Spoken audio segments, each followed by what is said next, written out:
Hello, folks. Welcome back to another episode of SHU Outdoors. My name is Mick. I'm your host. And on today's episode, we're going to do a deep dive into the soldiers of ARYAN CULTER, an organization that was originally out of the state of Utah. Now it has a humongous presence in the Federal Bureau of Prisons, especially at the United States Penitentiary level. I would say all in all, they're probably the most predominant federal prison white organization in the feds today, right now. And Killer Chronicles did an excellent, relatively short episode on the SAC, and I've known many SAC members. In fact, when I was in the hole at Terre Haute, the hole is 2 floors. On the 3rd floor in Terre Haute is where Death Row is at, and I was below Snar, and I bought coffee off of him several times because death row prisoners are allowed to go to commissary and get coffee and soups and so on and so on. And they routinely, do people in the hole favors and send us down coffee and whatnot. So I had the opportunity to talk to Snar quite a few times through a prison vent. Without further ado, let's go ahead on and get into it, and I'll provide commentary when I feel it's appropriate. This is the Killer Chronicles. It was November 28th, 2007, and a Texas federal prison complex known as FCC Beaumont was in shambles. A building had flooded. The guards were short-staffed. Someone had been pulling fire alarms throughout the day, and by the early afternoon, inmates had been involved in a physical altercation, further distracting the already overburdened COs. FCC Beaumont was a violent place, a trio of prisons that collectively held 7,000 inmates, including maximum security prisoners. It had seen several homicides in recent years. Guards also had a reputation for committing flagrant misdeeds, like deliberately setting off cage match gladiator fights between prisoners for their own amusement. Typically, the violence was limited to fights among inmates. This day would be a major exception. It all started around 2:50 p.m. when 3 guards were escorting inmates Mark Isaac Snar and Edgar Baltazar Garcia back to their cells from recreational cages in the Segregated Housing Unit, or SHU. The escort itself was a violation of protocol, as both inmates were supposed to be accompanied by 3 guards apiece, due to their long history of violence behind bars. But when Snar told the guards that he had to use the bathroom, they decided to move both inmates at once, with half the required staff. During the walk back, Snar and Garcia slipped their handcuffs almost in unison, using contraband lockpicks, and pulled out 2 sharp metal shanks. Corrections Officer Dwight Baloney believed Snar was about to attack Garcia and bravely tried to shield the inmate with his own body, only to find himself being stabbed by both men in his front and back. They hit him with their knives 20 times, yelling at him to give up his cell keys as he desperately tried to fight them off. During the struggle, 2 other guards, Josh McQueen and Edwin Levine, turned tail and ran for the large steel range door, leaving their colleague behind. Baloney was able to make his way out to the door as well, and all 5 men converged there. Baloney escaped, badly wounded, but Snar and Garcia got a hold of McQueen and turned their knives on him. They knocked him down and stabbed him repeatedly, then pulled his keys loose from his tool belt. It was then that Snar and Garcia headed for their real target, another inmate named Gabriel Roan. As they walked down the range, Garcia waved his shank and taunted inmates who were locked away in their cells. They arrived at Roan's cell, unlocked his door, and swung it open. Roan tried to flee, but it was no use.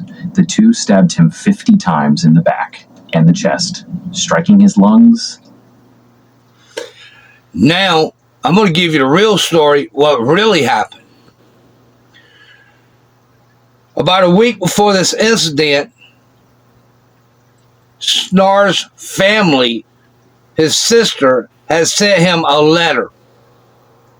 I've been in the hole and got mail for another prisoner.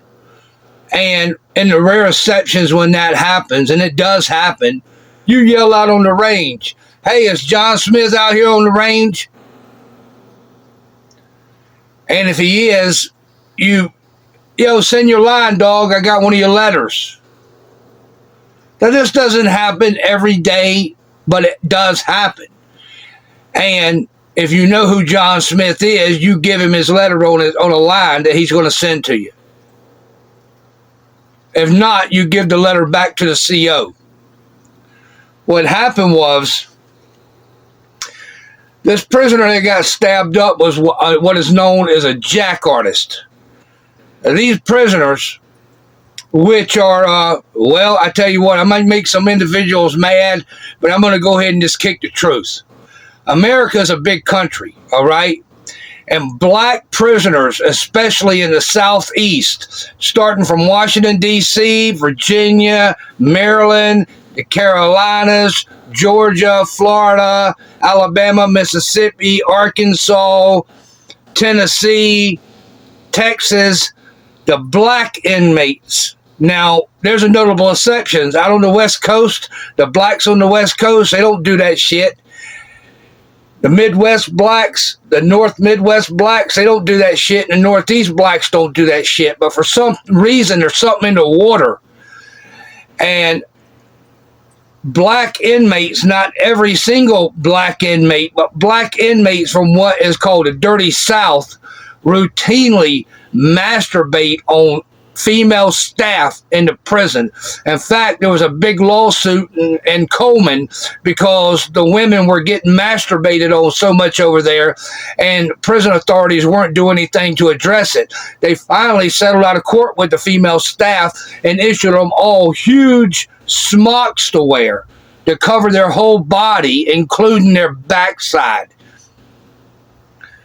Now, if a white prisoner did that or a Mexican prisoner did that, they would immediately be stabbed to pieces by their fellow white or Mexican counterparts. And again, the West Coast blacks, they don't do that shit. The Northeast blacks, they don't do that shit. And the Midwest blacks from Chicago and Detroit, they don't do that shit. I'm not saying nobody from them areas has ever did it, but it's not a thing for them. It's such a thing for the blacks from the Dirty South. If they don't do it, they're looked down upon by their fellow black inmates. They're called jack artists. There's thousands of them.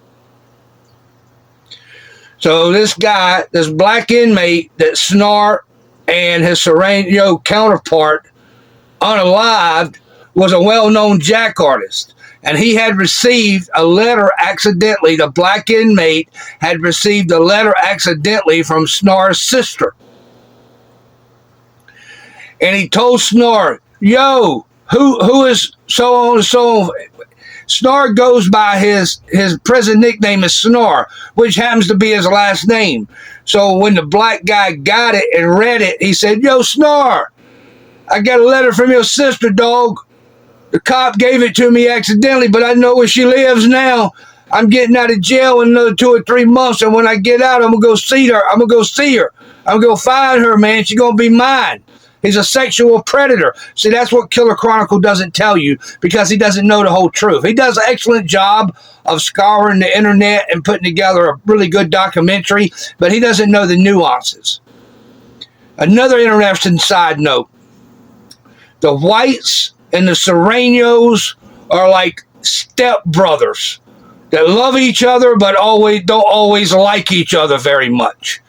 And what I mean by that, there's a long-standing alliance between the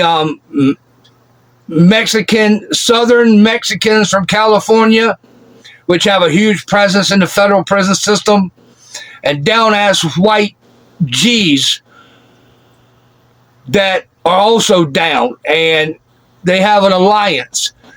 It's the only other person a white or a Mexican can sell with outside of their race. If you go to a jail where Serranos are and you're white and there's no white cell open, you can go into a cell with a Serrano for a couple of days, and vice versa until a white cell opens or a Serrano cell opens. So it's not beyond the pale that a white guy and a Serrano would be celled up together. It doesn't happen every day, but it does happen, and if it happens, it's acceptable under prison politics. So what happened was the Serrano and Snar was like, yeah, let's get this dude, man. I'm going to teach you to, it's called cell gangsters. Everybody's real tough when they're behind a steel door. He never thought he was going to be held accountable for talking all that junk to Snar, and he never thought he was going to be vulnerable. He didn't go to rec. Okay, he was a jacker. Okay, he didn't never go to rec. Okay, so he was in his cell talking junk, and Snar said, I'm going to get this fool, and that's exactly what he proceeded to do. When he got the shank, he didn't go up and down the cell, the range, taunting people. He just went down, knocked on the dude's door and told his cellie, if you don't want none of this, you get on that bunk and you stay the hell out of the way. He didn't stab the cellie up. There's 2 people in every cell. So the dude that got stabbed, he got stabbed. His cellie didn't get stabbed. So it wasn't like they just went in there to stab everybody they could get their hands on. The cop was going to get in their way. So they demobilized him. They ran. All right, which is not unnormal, okay? Some of them are tough and some of them are punks. You know, that's just the way of things. In fact, after this incident, they used to have keys for the shoe. In a housing unit, there's still keys. The cops got to come and unlock each door individually. But in the shoe, after this incident and all shoes nationwide, at the USP level especially, I did 10 years all in USPs, they went and redesigned the doors. They're electric now, and the lock box is outside of the gate of the range. So when you go on a range in a shoe, there's about 12 cells on one side, 12 cells on the other, and a walkway, a hall, okay? Used to, the cop would come on and unlock the cell, whatever cell he was going to unlock.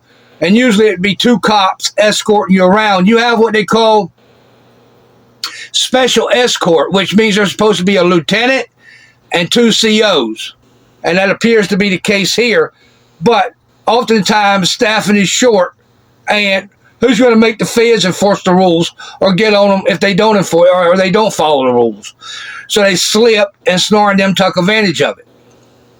After this incident, they made all the cell doors and shoes electronic, and the electronic pull is on the outside of the fence. So you have to have an officer out there controlling the lockbox electronically, and 2 officers take you to your cell for rec and go and come and get you and your cellie, and take you outside, and the lockbox, the cell door mechanism is controlled outside of that gate. At that time, it wasn't. They would unlock the gate, come in, unlock the door with a key, and that's what Snar and them did. I had cellies, man. I had a cellie one time. He could slip his cuff so quick, like within literally 2 seconds, pop them right off. The feds have got around that in a way. Now they got a pair of cuffs that's got like a black box built in between it, and when they put them on you, it automatically locks. If they lock those cuffs, you can't, even the old cuffs, you can't slip them. But usually they never lock them when they're taking you back and forth from rec. It's just too much extra step. They don't want to do this once you get you out there and back. So this seems like it was very coordinated, because all the other prisoners said, take them first. Old boy's got to use the bathroom. They tuck him in there, waited probably for the day that they knew they had some punk COs working, and took advantage of the opportunity. They didn't just unalive that dude for the fun of unaliving him. And they didn't just unalive him because he was doing something to a cop or a female staff member. They unalived him because he disrespected Snar by telling Snar, I got your sister's address, so when I get out of prison, I'm going to go see her. And Snar made sure that didn't happen. So let's go ahead on and get back into it and see what Mr. Killer Chronicles has got to say about it.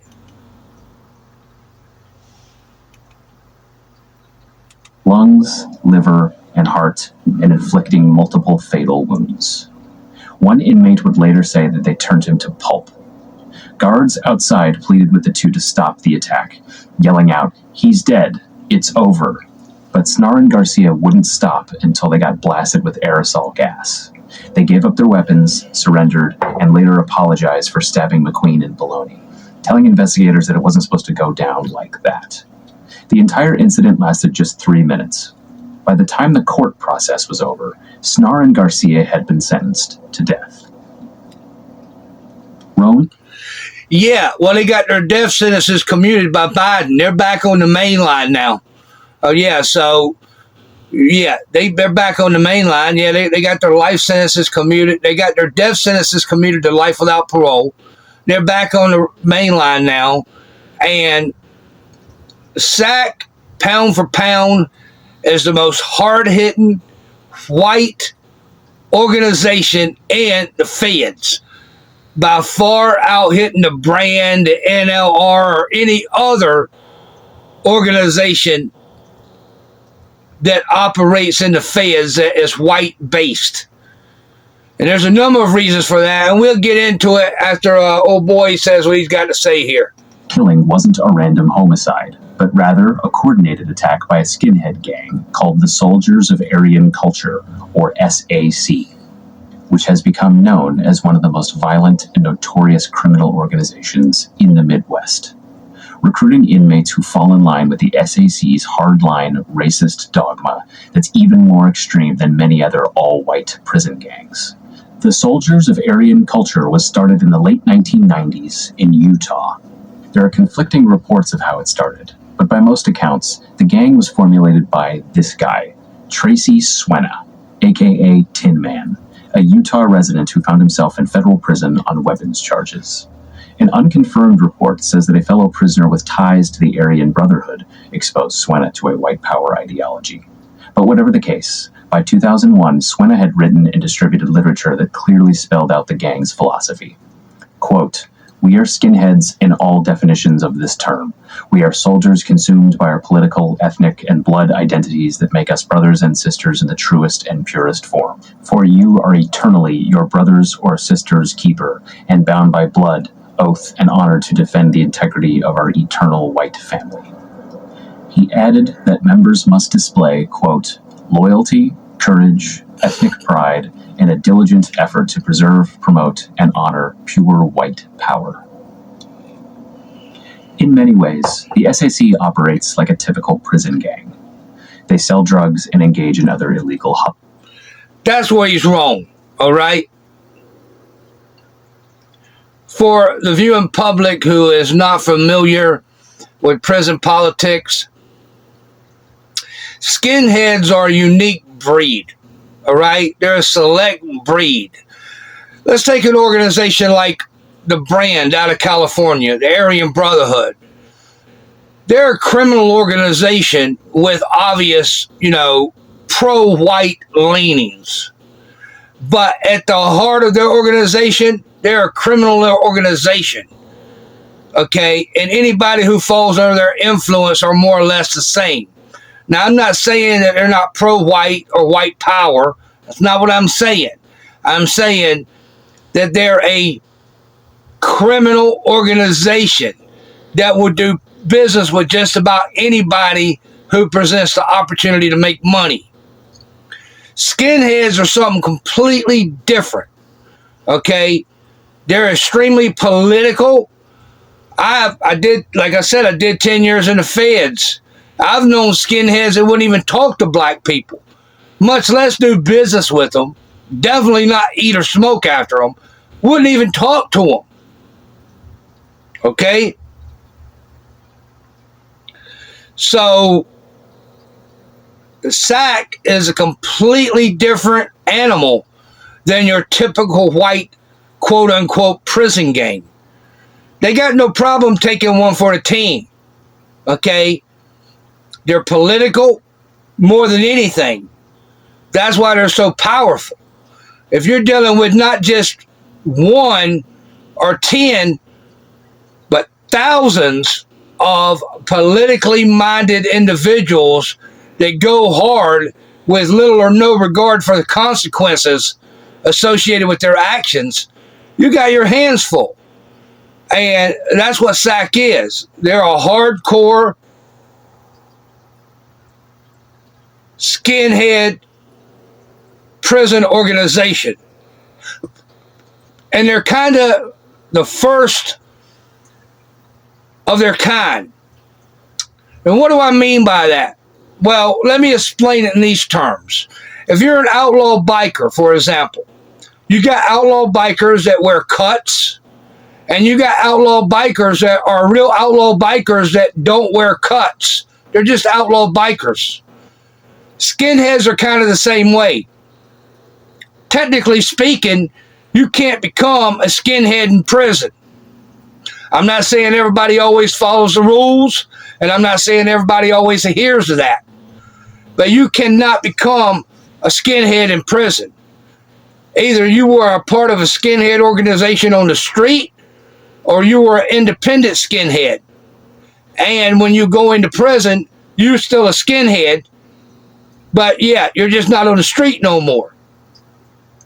What SAC did is they started an organization and they based it on skinhead principles. What that allowed them to do was to take a farm boy from the Midwest who's not really a political but just a real tough badass and introduce him to certain philosophies and incorporate him into their fold. And when you're dealing with a lot of people that aren't motivated by greed or money, they're motivated by a political stance, a political idea, it's hard to buy them off. It's hard to negotiate with them. It's hard to intimidate them. That's the reason why right now in the feds, they're the most predominant white organization in the feds, bar none. And they have a whole lot of heavy hitters, not just one or two or three, a whole lot of heavy hitters that are willing to take one for the team, put that steel in you, send you to go hang out with Jesus or the devil, probably the devil, based on your lifestyle. And that's what you're dealing with when you deal with these dudes. So I just wanted to put that in because Killer Chronicle does a hell of a documentary, but he leaves out a lot of little nuances. And that's the reason why I upgraded the studio, because it allows me to give commentary on videos where the people making the videos almost get it right, but they leave out a lot of little nuances. They'll attack inmates who have been deemed no good on site, like child molesters, police informants, or people who cross other codes of conduct in the criminal world. They have a paramilitary type structure with soldiers, lieutenants, and generals. They don't tolerate weakness or disobedience among their ranks, and they protect their symbol, a swastika wrapped around an iron cross. No one is allowed to tattoo. And let's touch on the swastika. And we all know what it historically means, but let's touch on the swastika and why it is so important to white prisoners. What you're saying when you have that swastika tattooed on you in a maximum security prison, or you come in with one, because just because a white prisoner has a swastika and lightning bolts doesn't mean he's a part of any prison organization. Okay? You see, that's a very unique patch. It's a swastika wrapped around an iron cross. So if you just have an iron cross or a swastika, that's not their patch. Their patch is very unique to them. Just like the brand rocks a shamrock with 666 in it. I've been to coast in the feds. I got a shamrock tattooed right there on my hand. It's ancient. I don't know. I've had that for like 30 years. I never had no problem with the brand. Nobody never tried to cut it off. It was never even a discussion. All right? Because it's not their patch. Anybody who tells you, oh, if you got a shamrock tattooed on you and the brand comes across you, they'll try to cut that off. It's bullshit. Now, if you got a shamrock, let's say you're from California and you go to prison and then you come out of your cell one day and you got a big shamrock tattooed on the back of your head, yeah, that might be a problem.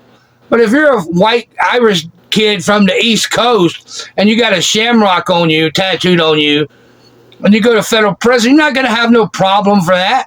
Anybody who tells you otherwise is full of crap. A lot of people talk a good one, you know, but that don't mean they know what the hell they're talking about. And then you have these white YouTubers who they were in gangs and they're like, yeah, I got out honorably, I'm still about the life, but X, Y, and Z. Bottom line is they dropped out, okay? So when you get into an organization that doesn't have a retirement plan, and you're no longer in the organization, that means you're not in good standing. You didn't never make the cut because the cut was a lifetime commitment. So you may have initially got in, but when you dropped out, that was a marker, a big red flag. Well, you never really made the cut.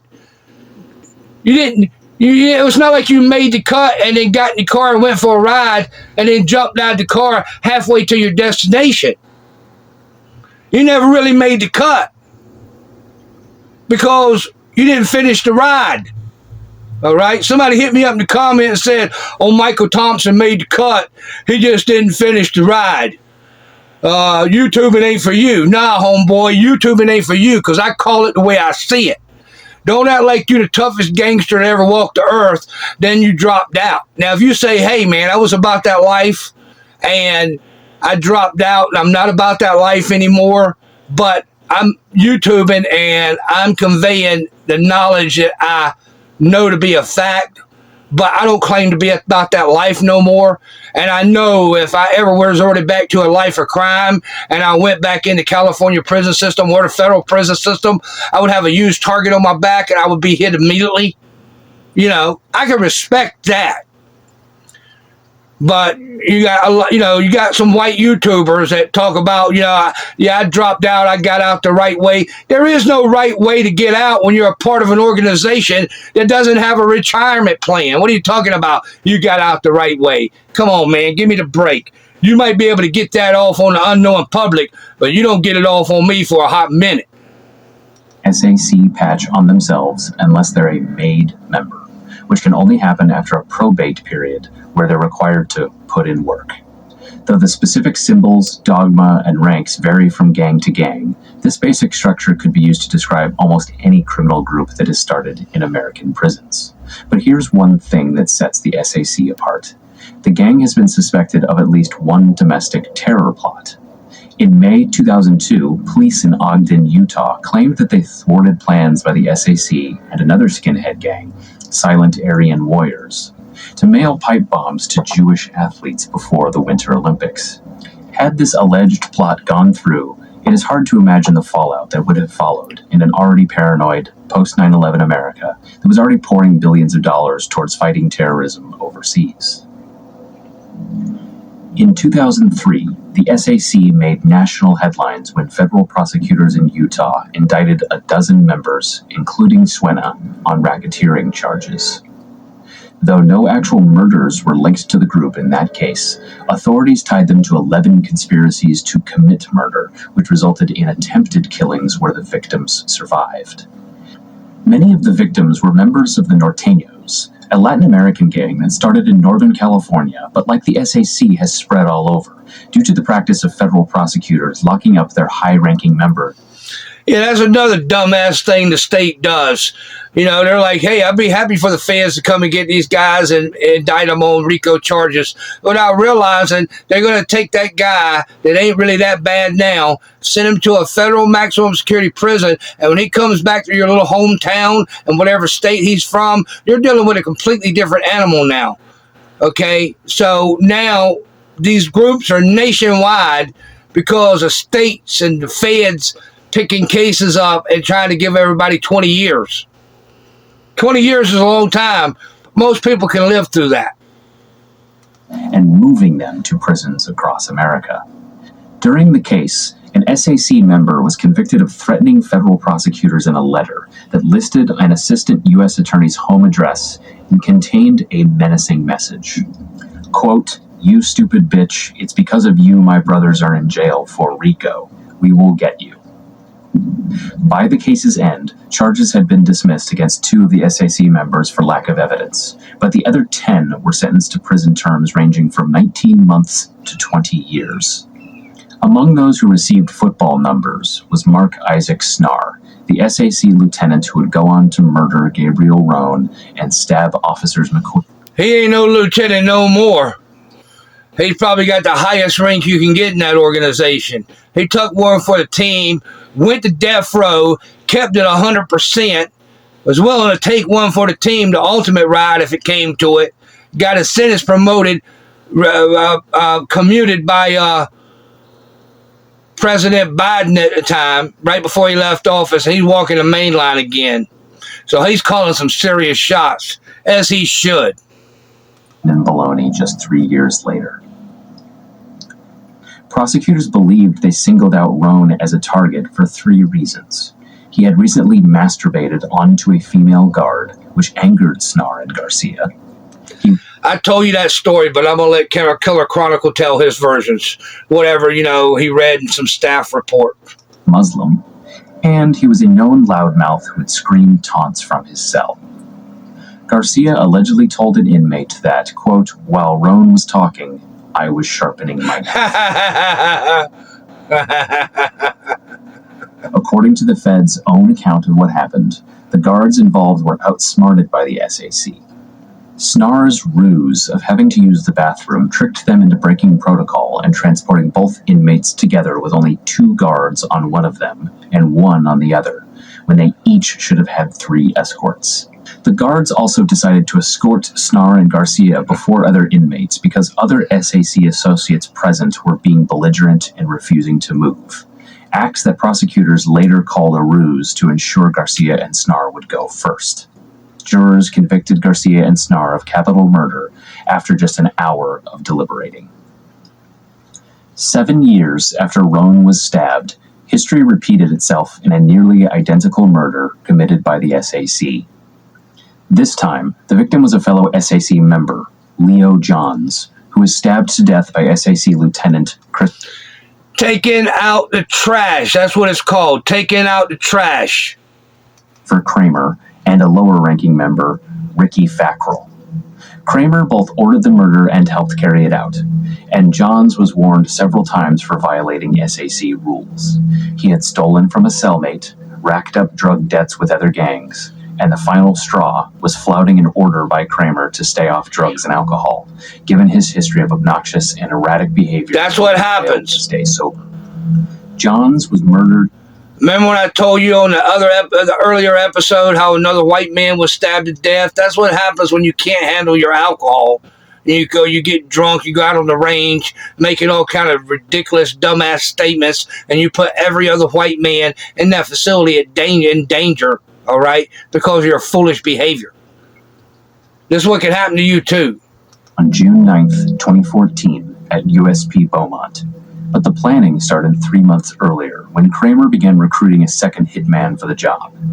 He eventually settled on Fackrell and used SAC member Michael Shelton as a lookout.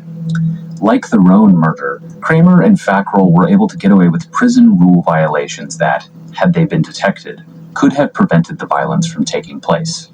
In this case, they snuck into a part of the prison, Area DA, that they weren't supposed to be allowed in. That's where Johns, Shelton, and more than a dozen other inmates lived. On the morning he was murdered, Johns was cooking up a batch of Pruno in a cell. At 9 a.m., Kramer and Fackrell approached him in DA cell 224. There, they pulled out 2 shanks, known as bone crushers, that had been cut from the same piece of metal, and went to work on Johns, stabbing him more than 70 times in another clear example of SAC overkill. Johns pleaded for his life, telling them, quote, "That's enough," but they ignored him. During the stabbing, a guard made his way around the module and passed by cell 224 several times, blissfully unaware of the carnage, while Shelton kept watch outside. When they believed Johns was dead, Kramer and Fackrell left the cell and gave their knives to Shelton for disposal. But Johns was still breathing and began to move. Then he opened the cell door.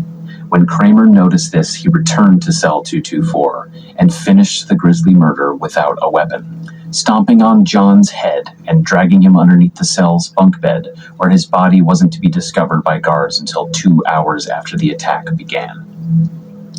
When Kramer was arrested, he was at a chow hall joking about the murder with other inmates.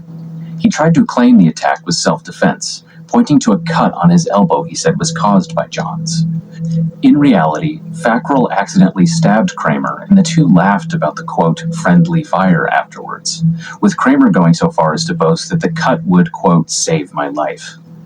As it turned out, Kramer and Fackrell would both be convicted and sentenced to death 4 years later, after 9 other prisoners, including former SAC members, agreed to testify on behalf of the prosecution. But 3 months after Johns was murdered, Fackrell would kill again, in the same prison and in concert with another member of the SAC. In September 2014, Fackrell and SAC member Eric Rekkonen were placed in an SHU recreational cage with a third inmate, Ronald Earl Griffith Jr., who was there serving a 51-month term for domestic violence on the federal Isabella Reservation for the Saginaw Chippewa Native American tribe. Rekkonen punched and kicked Griffith, knocking him down, while Fackrell stomped on his head numerous times. Griffith sustained brain injuries so serious that he was knocked into a coma and never recovered. He died 5 months later in February 2015 of complications from the beating. Rekkonen was only charged with assault and received a 10-year prison term. Fackrell wasn't formally charged with Griffith's killing, but prosecutors used it to secure a death sentence against him in the Johns case. During the investigation, it was revealed that an SAC member sent Griffith a note, luring him into recreation by assuring him that he wouldn't be targeted for violence.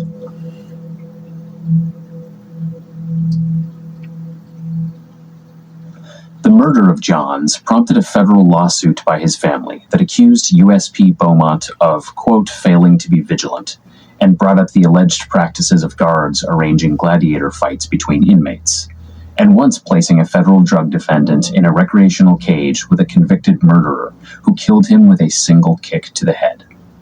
The suit was settled out of court within months of being filed, but it's noticeable that in their defense of the lawsuit and in the prosecution of Kramer and Fackrell, the feds took completely opposite positions. Federal prosecutors told a sympathetic story to the jury about how Johns was killed because, quote, his only crime was being an addict, and that he was essentially preyed upon by vicious gang-affiliated killers. In the civil courthouse, however, attorneys representing the United States said in court documents, quote, inmate Leo Johns was responsible for his death on June 9, 2014, due to his actions and interactions with the SAC gang prior to the homicide at USP Beaumont, essentially blaming Johns for jumping in front of his killer's knives 70 times. The stories behind these murders reveal not just plots by a gang that carries out violence with cunning precision, but failures within the federal prison system that ultimately... The feds are trash, and federal prosecutors are the scum of the fucking earth, all right? And I know the general public out there don't believe that, but it is absolutely the truth. On one hand, they'll say this right here guy is horrible. On the other hand, they'll say, it wasn't his fault. The other guy jumped in front of his knife. All right? Welcome to the feds. On a side note, Crazyface had his death sentence commuted by Biden also. I think he's still in ADX, but he's not on death row anymore. In 2012-13, the SAC cleared house, and they issued literature telling every SAC member that from this point forward, this organization will be a very serious organization. And if you got in a number of years ago and you're not up to the challenge of what this organization now is, this is your one chance to walk away without any repercussions. I I don't know if there would have been repercussions, and I don't know ultimately how many people walked away when they were given the opportunity to do so. Since then, the SAC has turned into a very, very serious white power prison organization that no other no other white prison organization really wants any smoke with. All right, no matter where they're from or what they're about, because you're dealing with people who aren't necessarily a criminal enterprise. They're politically motivated, and those dudes go hard, man. I've been around several of them. I know what they're about, and I know what they're capable of. I just wanted to bring this episode to you, man, because a lot of times you'll hear like Killer Chronicles or whatnot, and they'll do an episode on any given organization or individual, and they're really good at, searching the internet and coming up with information, and then taking certain written reports that the BOP publishes or federal prosecutors publish, and creating a really entertaining episode. But more often than not, they leave out really nuances of the overall picture. And that's one of the things that I want to do with SHU Outdoors, is I kind of want to fill in those gaps for the viewing public. And just because someone is about the business doesn't mean they're not decent people in their own way. I've dealt with many, many skinheads in federal prison and SAC members, and my dealings with them were positive, because I'm not a dope head, I'm not a speed freak, I'm not a sneak thief. I'm a man, and I keep it real. I've never been a part of any prison organization. I was always independent. I rolled with the Northeast car. I spent 30 years in New York City. Originally from the South. That's kind of the reason why I talk like I do. But I've been from coast to coast in the feds, and I've dealt with a lot of heavy hitters. And on this show, we're going to go deep, and we're going to keep it real. And it's never my goal to intentionally offend anyone. But if you're out there and I happen to say something that offends you, that's your problem, not my problem. I keep it real. You know what I mean? And sometimes people need to be offended because they're full of crap. Again, I don't go out of my way to single people out or target people, but, that's just really my take on it. If you became a member of an organization that has no retirement plan, and you said, hey, stop the car, let me out, I don't want to be a part of the ride no more, and you get out of the car, what that really means in its truest form is you didn't make the cut. Because making the cut was not only getting through the door and getting in the car, it was staying in the car until the car got to its final destination and what needed to be done was done. So if you got out of the car at any point, that means ultimately you didn't make the final cut. People become a part of teams all the time, and when they take the field after a couple of plays, either they get removed from the team, or they just know in their heart they ain't really got what it takes to see the game through. And those individuals, they may get that off on the unaware of you in public, but you ain't going to get it off on me, homeboy. So if you want to hit me up in the comments, be prepared for what I'm going to come back at you with, okay? And that's just the way it is. And, that's just the way I see it, man. Keep it real. Hey, if you're a YouTuber and you want to talk about your past experiences, which I do, and I don't claim to ever be a part of any prison organization. I could have been a part of 2 or 3 that approached me and asked me if I was interested in joining their crew. Ultimately, the reason why I never did that, one, is because I'm an independent thinker. And even though I did comply with prison politics as far as eating with my race, selling with my race, and rolling with my race, I was always an independent thinker. And number two, if I don't think somebody needs to get hit, I'm not going to hit them. You go and hit them, homeboy. You're the one who wants them hit, not me. And if I think somebody does need to get hit, I'll go and handle my business no matter what anybody's got to say about it, and deal with the consequences if and when they come. I'm not saying I'm the ultimate badass. That was just always my thinking. I'm my own man. And on this show, we keep it real and we go deep. And hey, man, I appreciate every one of my viewers, and I owe it to you guys to keep it real with you and clarify the record when I see it's incomplete. So until next time, I sure would appreciate it if you think about liking and subscribing. Let's get this channel up and Cadillac and like it. Until next time, man, stay up. Peace.